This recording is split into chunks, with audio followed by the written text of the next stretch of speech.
La vie au Burundi, surtout à Bujumbura, est très difficile, est très dure. Si tu es aussi une personne queer ou de la communauté LGBT, c'est encore plus dur.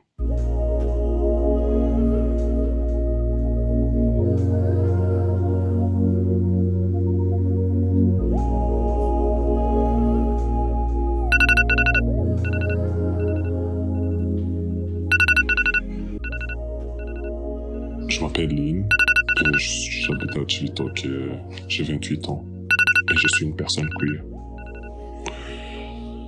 Aussi, je suis étudiant à l'université ici au Burundi.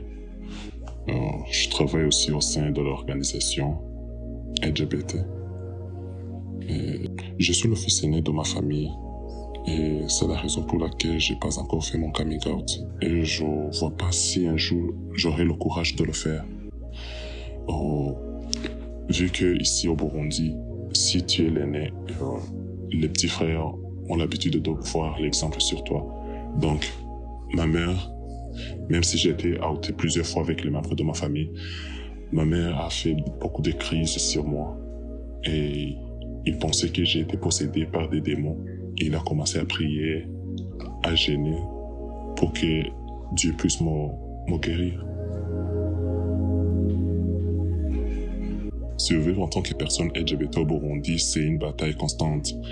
Mais je peux me considérer comme une personne chanceuse, aussi fort, car je ne supporte pas les commentaires homophobes sur les personnes LGBT.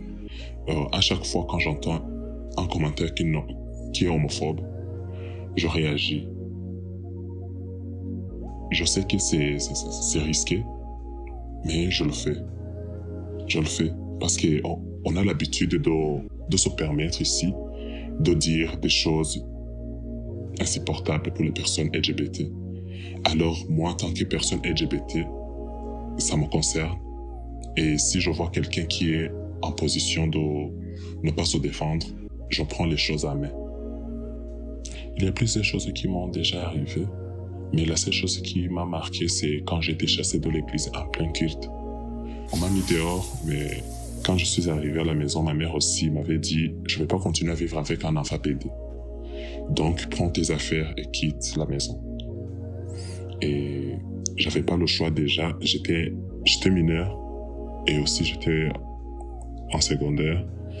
C'est là où j'ai décidé d'aller demander l'asile à un ami qui est de la communauté aussi LGBT. J'ai vécu là-bas pendant plusieurs mois jusqu'à ce que mon père a décidé de me faire venir à la maison. En 2009, quand la loi a été votée, le gouvernement commençait à paniquer. Il ne savait pas s'il existe les personnes LGBT au Burundi. Et c'est là où ils ont commencé à remarquer la visibilité des personnes LGBT. Je me vois vieillir ici au Burundi parce que je veux voir les fruits, la liberté pour les personnes LGBT. Je peux dire que je fais partie des personnes qui ont commencé le mouvement LGBT sur Burundi. Donc, si j'ai commencé ce travail, je dois voir son fait.